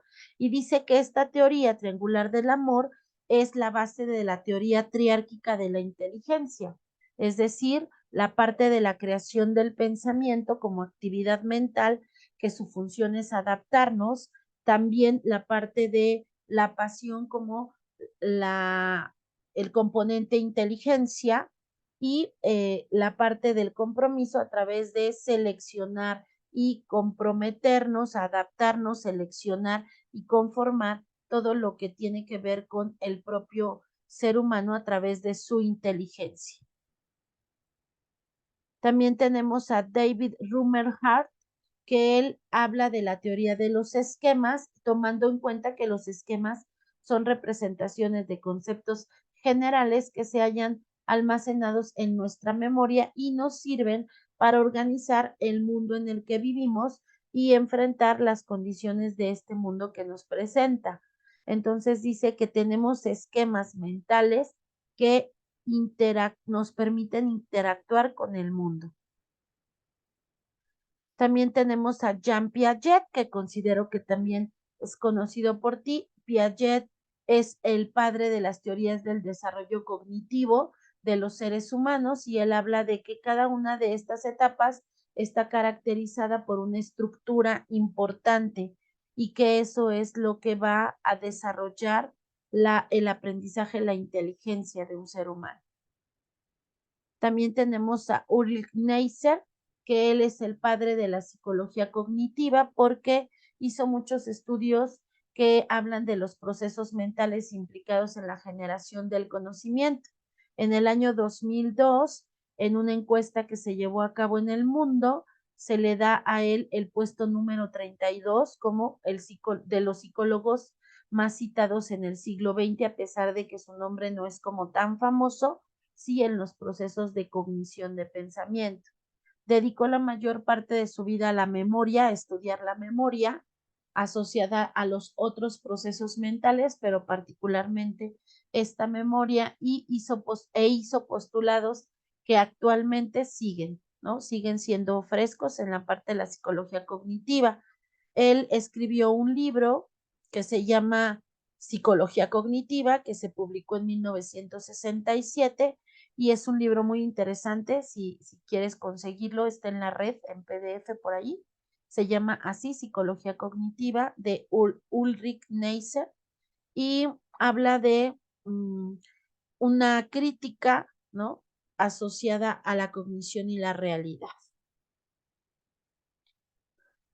Terminaríamos diciendo que Ulrich Neisser dijo: prestar atención no es solo analizar cuidadosamente, más bien es un acto constructivo.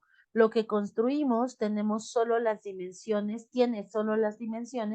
que le hemos dado. Y este es el principio que toma el constructivismo en la parte educativa. Ojo ahí.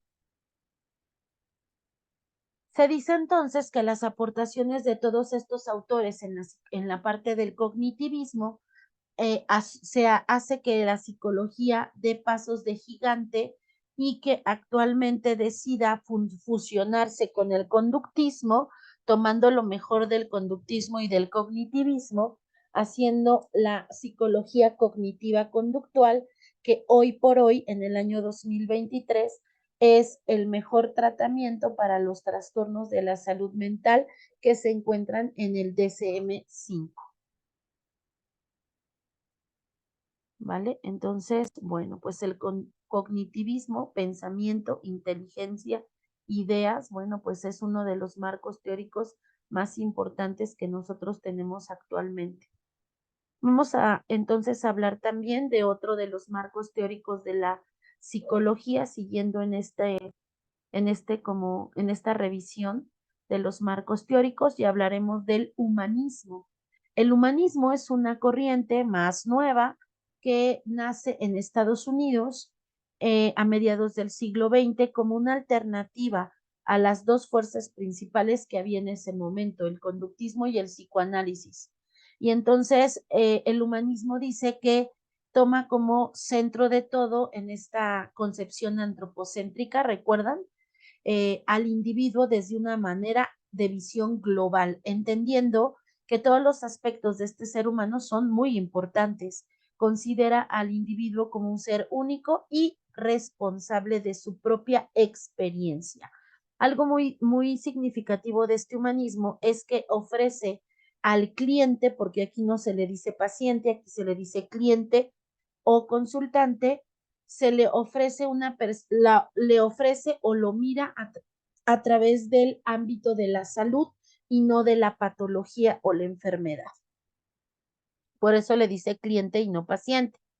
La corriente humanista viene de una corriente filosófica derivada del existencialismo europeo. Platicábamos hace un rato que este existencialismo era base de lo que se habla en el humanismo hoy y que plantea una necesidad, una necesidad imperiosa de que se vea al hombre con otra mirada, al ser humano con otra mirada, nutrirse de conocimiento que provenga de otras formas del saber, es decir, atiende a sus clientes a través de no solamente la psicología, sino la religión, la filosofía, la magia y el arte.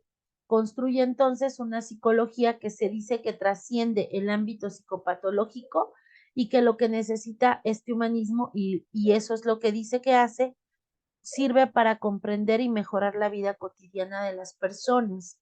Aquí hay dos principales precursores de este humanismo, el señor Abraham Maslow y el señor Carl Rogers. De hecho, digamos que pudiera ser más importante Carl Rogers que Abraham Maslow, pero ambos hacen aportaciones importantes. Si hablamos de Abraham Maslow, él jerarquiza los niveles de las necesidades humanas, le da una jerarquía y es el creador del concepto de la autorrealización, esta que dice que el ser humano alcanza a satisfacer todas sus necesidades del desarrollo en un impulso vital cuando llega a esta autorrealización.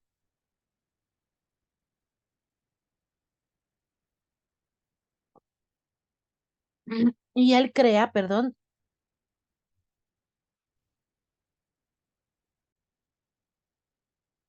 él crea la pirámide de Maslow, que es donde jerarquiza estas necesidades y se lee de abajo hacia arriba. Dice que lo primero que el ser humano debe de poner atención y debe de saciar, atender, son sus necesidades fisiológicas básicas. ¿Cuáles son estas? Comida, beber, dormir, tener un lugar donde poder refugiarse del frío y del calor, pero también estar en la naturaleza, en una temperatura adecuada, apropiada para él. Ese sería el primer escalón. Una vez que este ser humano ya pudo desarrollar estas necesidades fisiológicas, ya las cubre, va al segundo escalón, que son las necesidades de seguridad o segurizantes. Aquí hablamos de que el ser humano necesita tener seguridad de un trabajo, seguridad de un lugar en donde vive, este tipo de seguridad, y tener también la parte de la seguridad asociada a la protección y al orden. Una vez que cubre este espacio, también va a las necesidades de corte social, estas que se viven a través del amor, de sentirnos queridos y apreciados, de desarrollar afecto por otros, de tener relaciones de amistad y o de pertenencia. Es decir, en esta parte de las necesidades sociales también está que yo me sienta perteneciente a una familia, que yo sienta que pertenezco a un grupo de amigos, a un grupo de compañeros de trabajo, donde sí estoy apreciado y querido.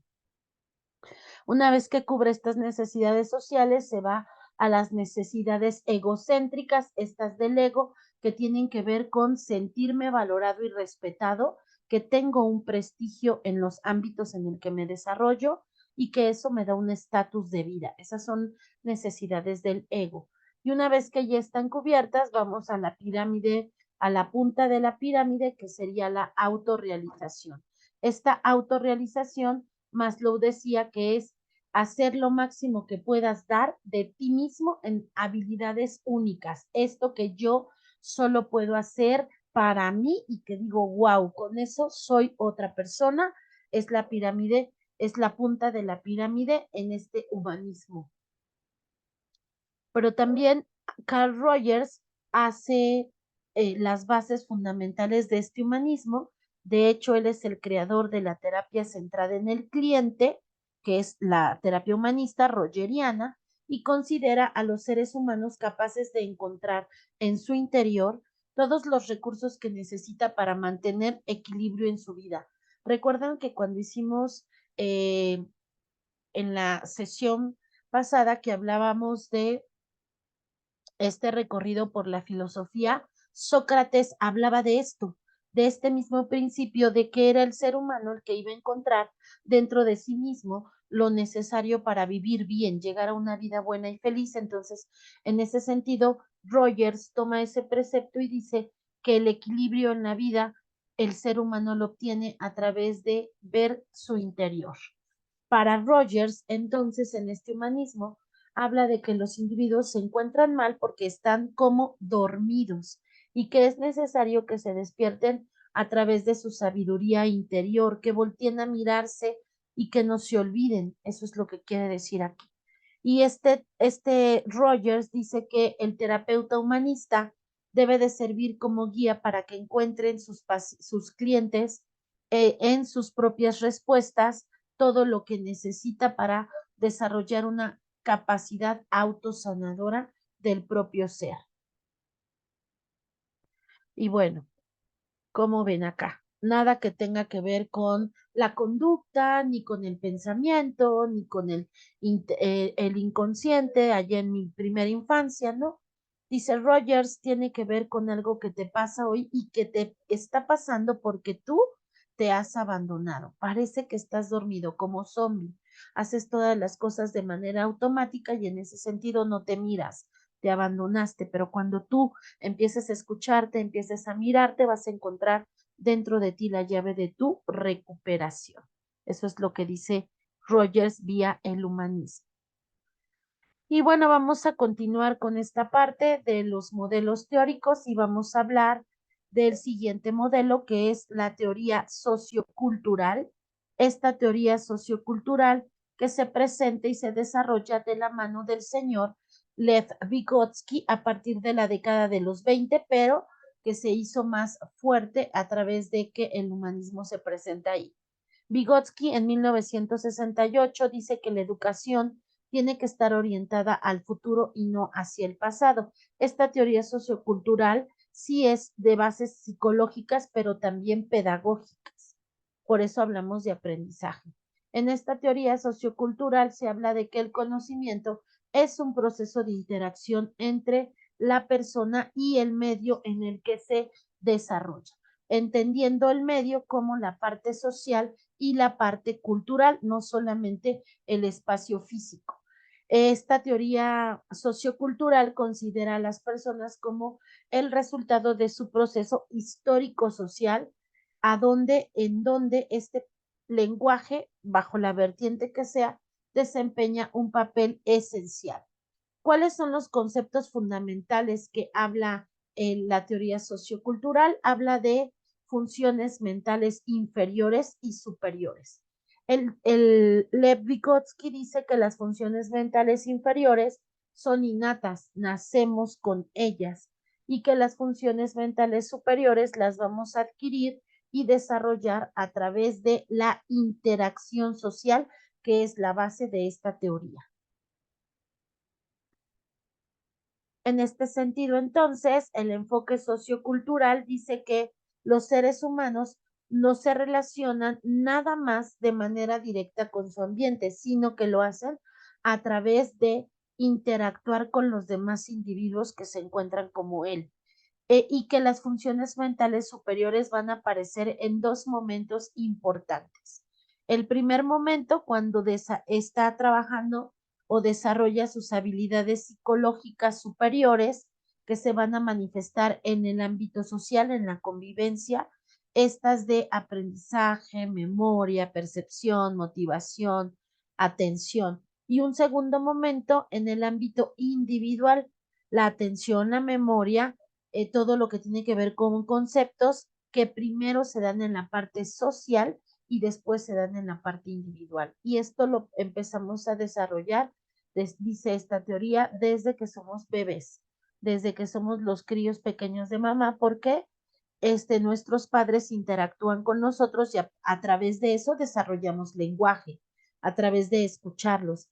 Cuando sonríen con nosotros y me dicen, me hacen este movimiento de manos como ven para acá y yo como bebé extiendo mis manos, es un momento social. Entonces, el enfoque sociocultural habla de que primero este desarrollo se da en el ámbito social con otros y después en el ámbito individual. Habla de aprendizaje y desarrollo con tres zonas de desarrollo. Habla de nuestra zona de desarrollo real, de nuestra zona de desarrollo potencial y de nuestra zona de desarrollo próximo. En la zona de desarrollo real, dice Vygotsky, ahí tenemos todas aquellas actividades que yo puedo hacer por mí mismo y que ya lo hago de forma autónoma sin que nadie me ayude. No podríamos hablar que a los 2 años yo puedo atarme las agujetas, no hay zona de desarrollo real ahí, pero sí de caminar, ya no necesito que me carguen, ya puedo caminar solo, ahí está mi zona de desarrollo real. Estamos esperando que un infante, un crío de 9 años ya se pueda amarrar solo las agujetas, se pueda bañar, se pueda vestir y coma solo. Esa es su zona de desarrollo real, ¿no? Lo que puede hacer de manera autónoma por sí mismo, que nadie le ayuda. Después viene la zona de desarrollo potencial, dice Vygotsky en la teoría sociocultural, que es el nivel que puedo alcanzar a través de que alguien me guíe. Esa sería mi zona de desarrollo potencial.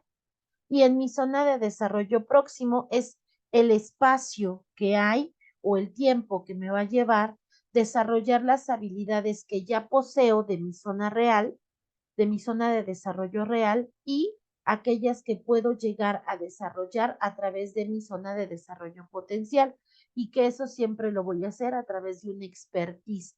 Cuando yo soy un aprendiz, me convierto en expertise a través de este acompañamiento o guía.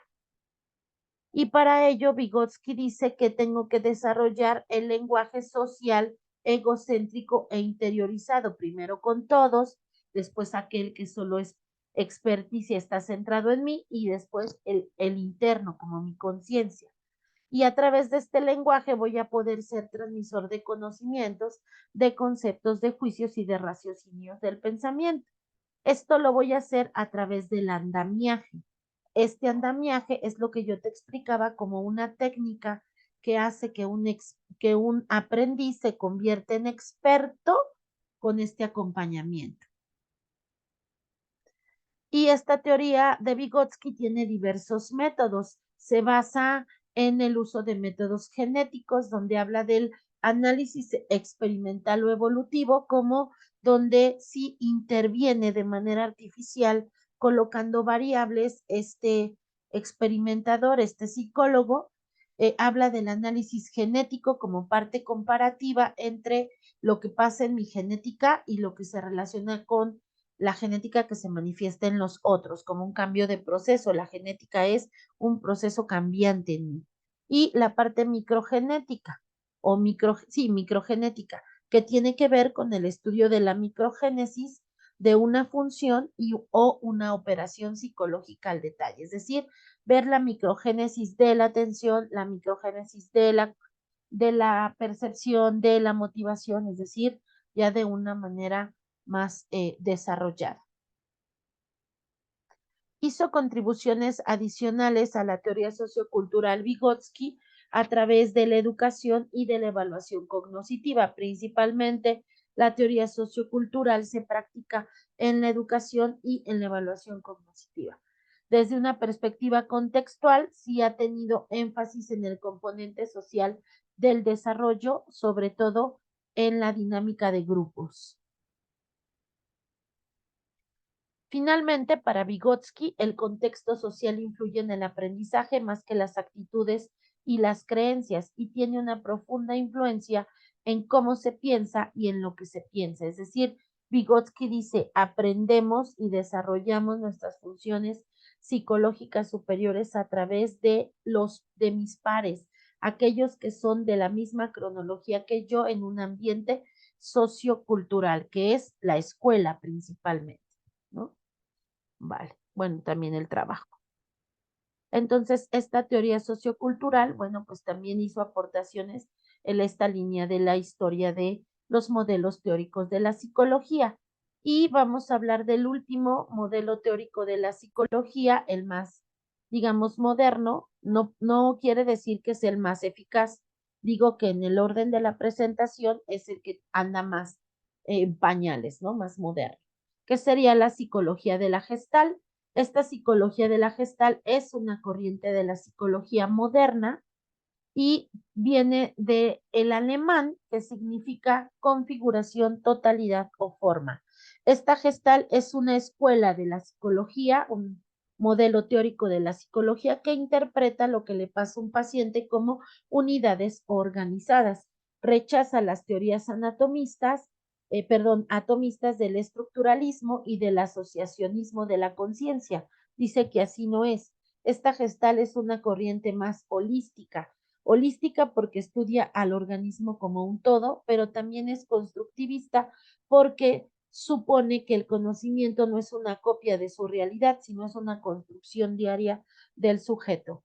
Y estudia la Gestalt, el funcionamiento de la percepción gracias a una serie de leyes de la percepción que desarrolla o toma la Gestalt para analizar a sus clientes. Aquí también la Gestalt, como es humanista, es de la corriente humanista, habla de consultantes o clientes, no de pacientes. Dice que la mente se configura a través de ciertas leyes y que éstas hacen una diferencia entre la realidad y la percepción que hacemos de ellas. Todos tenemos una percepción de nuestra realidad y otra que es la realidad misma. Se basa en los principios de totalidad e isomorfismo, tomando en cuenta que la totalidad habla de una experiencia global en donde todo funciona como eso, como un todo, como una suma de partes que generan un todo. Y el isomorfismo tiene que ver con la relación de correspondencia biunívoca de aquí para allá y de allá para acá entre mis procesos psicológicos y mi fisiología. Y dice entonces la Gestalt que a cada proceso fisiológico le corresponde un componente psíquico. El padre de la Gestalt es este señor, Max Weitheimer, que fue el primero en estudiar la organización perceptual. Él es el creador del fenómeno pi, que se basa ahí en él. La psicología de la Gestalt es un concepto global, este fenómeno pi, donde agrupa el intelecto de forma general. Habla de dos tipos de pensamiento, el pensamiento reproductivo y el pensamiento productivo. Y de estas leyes de organización perceptual que dice Max que son innatas.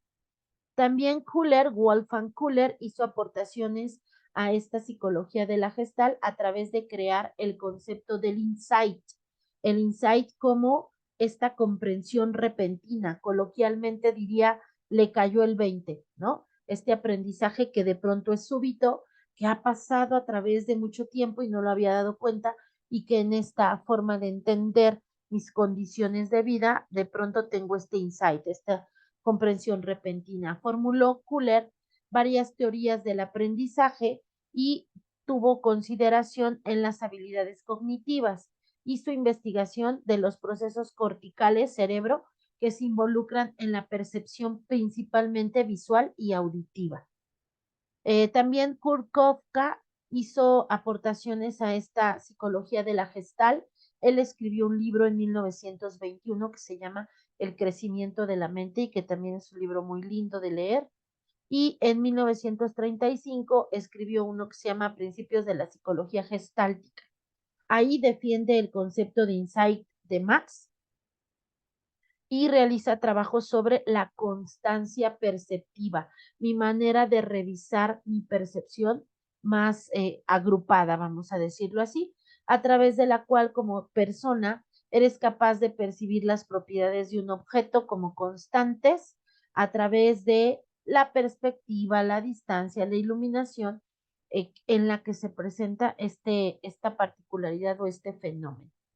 Entonces, la psicología de la Gestalt se basa en la percepción, tomando en cuenta que el todo es mayor que la suma de sus partes, desarrolla 6 leyes de la percepción.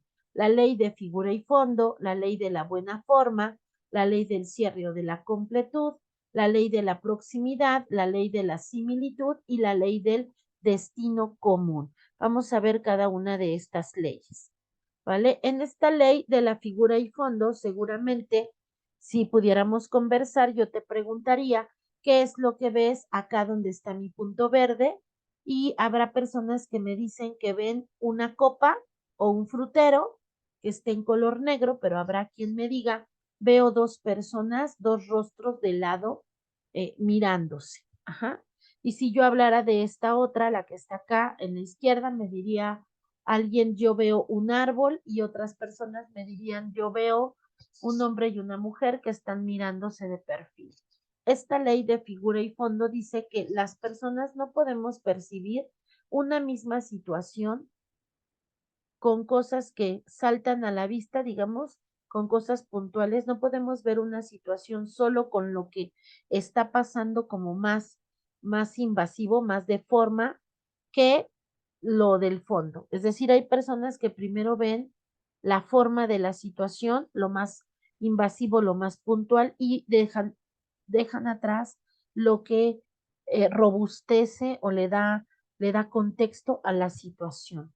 Y hay también personas que primero miran lo que está alrededor de la situación, que en este caso representaría el fondo, y después miran a la parte de la situación como tal, ¿no? También en la ley de la continuidad hablamos de que el ser humano prefiere en esta ley ignorar los cambios bruscos que se presentan en su vida y que así va a ser más eficiente. Cuando percibe la continuidad, va a poder resolver mayormente sus consideraciones. Y si yo te preguntara qué miras aquí, si tú percibes tus situaciones de la vida a vida con ley de continuidad, me dirías un cubo. Y si no las percibe y las percibes también, acá me dirías, veo manos entrelazadas o unas teclas de piano, ¿no? Si no tuvieras esta forma de ignorar los cambios bruscos, me dirías, acá son círculos con flechas, ¿no? Y acá me dirías, son dedos que se van separando, es decir, es la forma en la que yo percibo las situaciones. Si hablamos de la ley de la proximidad, aquí diríamos que los elementos, dice la Gestalt, tienden a percibirse de una manera cuando forman una unidad, una representación de algo que yo ya conozco. Y en ese sentido, así agrupo mis situaciones de la vida a vida. Cuando yo ya conozco parte de lo que se presenta ahí, es más fácil que pueda resolver. Tenemos también la ley de la similitud. Esta ley dice que mientras más parecidos sean los elementos que están dentro de esta situación, voy a tener más posibilidades de poder resolverlo. Cuando me diga esto que se presenta frente a mí, esto ya lo has pasado. Cuando yo reconozco estas señales similares, entonces voy a poder resolver de manera más eficiente mis situaciones. Tenemos también la ley del cierre, que dice la Gestalt, los seres humanos que están dentro de esta ley del cierre perciben mejor cuanto más cerrado está su entorno, cuanto más elementos tiene la situación problema. Entonces aquí si yo te preguntaría, probablemente me dijeras, es un paisaje de noche donde la luna refleja la ciudad y la silueta de una mujer. Y acá, pues si tienes este conocimiento ya y tienes esta percepción de quién es esta figura, pues rápidamente me dirías Mafalda, no necesitarías tener más cosas para decírmelo, ¿verdad? Porque ya tienes un conocimiento previo ahí. Y aquí seguramente si eres más o menos contemporánea, unos 45, 50 años, o muy joven, vas a decir, bueno, pues aquí está Pac-Man, ¿no? O si no tienes esta condición de aprendizaje anterior, entonces dirás, es un triángulo sobrepuesto en unos círculos y estos sobrepuestos en un cuadrado, ¿no? Entonces, lo que dice la Gestalt es que mientras más elementos tengas para poder identificar lo que está pasando, más rápidamente vas a solucionar tus condiciones. También tenemos la ley del destino común, en donde habla que los elementos de una situación pueden parecer que están dinámicos, que están en movimiento, pero que van juntos y que tienen una orientación definida y que percibo todas mis situaciones a través de un conjunto. Seguramente algunos de ustedes aquí miran movimiento en estos 6 puntos, en realidad son unas serpientes. Y a lo mejor alguno de aquí, de ustedes, pueden percibir acá que también tiene movimiento, sin embargo, estas dos no tienen movimiento, nos da esa sensación porque están sobrepuestas o superpuestas, unas horizontal y otras vertical, y dice la Gestalt que así puedes definir tus situaciones de la vida a vida. Cuando ves todo en conjunto, es decir, cuando aquí me dijeras, es un cuadrado en blanco y negro, ¿ok? Eso sería una ley del destino común. Parece que todo va hacia lo mismo y que me es más fácil cuando percibo mis situaciones así o más caótico. Y el principio de forma. El principio de forma propone que nosotros experimentamos este principio de forma cuando es más que la suma de sus partes. Por lo tanto, entonces existe como un todo, una figura que solo puede ser considerada entera. Ese es el principio de forma. Cuando yo veo mi situación completa, global, y digo, ok, aquí está pasando esto, y no digo, es que parece que hubo un pedacito de esto y un pedacito del otro y un pedacito de aquello. Si estuviéramos y te pudiera preguntar, aquí probablemente me dirías, veo un cráneo o una persona en histeria. Y ese es el principio de forma, cuando veo la totalidad y no solo veo las particularidades. Y acá lo mismo podrías decirme, es un retrato de una persona adulta o de un general, ¿no? De perfil. Eso sería un principio de forma. Cuando tú no tienes este desarrollo de ver el todo, de ver toda el completo, no solo pedacitos, pues entonces si yo te preguntase qué ves aquí, me podrías decir un perro acostado, con un ave aquí, un rostro de una mujer, otra mujer acá, una persona, algo que parece una persona, pero que en realidad es como un anciano, que es la nariz y el bigote y la barba de este rostro, y una mujer que parece que es el oído de este rostro en uno solo. Es decir, lo tendrías que separar para poder analizarlo. Un principio de forma dice, no necesito separarlo, solo lo veo en conjunto y así me es más fácil poder resolver. Eso es lo que dice la ley de la Gestalt, que hay cosas que yo percibo de forma diferente a través de estas 6 o 7 leyes que vimos y que así puedo resolver mayormente mis situaciones problema. Ninguna ley es mejor que la otra, simplemente son diversificaciones, formas de asociarme a darle cabida y entender lo que me está pasando y cómo resolverlo, ¿vale? Y esta es la psicología de la Gestalt. Pues con este modelo teórico de la psicología de la Gestalt ya abarcamos todos los modelos de la psicología, los marcos teóricos de estos modelos de la psicología que vas a ir desarrollando al paso de la carrera. En otros momentos, en otros cuatrimestres, los verás estos mismos modelos teóricos aplicados al estudio de la personalidad, aplicados a la entrevista en psicoterapia, aplicados a través de la dinámica de grupos, a través de las psicología educativa, de las organizaciones, de la psicología de la salud, es decir, siempre van a ir acompañándote y conforme pasa el tiempo, los vas a ir entendiendo y utilizando de una manera más eficaz. Por hoy ha sido todo. Agradezco su atención. Que tengan un excelente día. Hasta la próxima.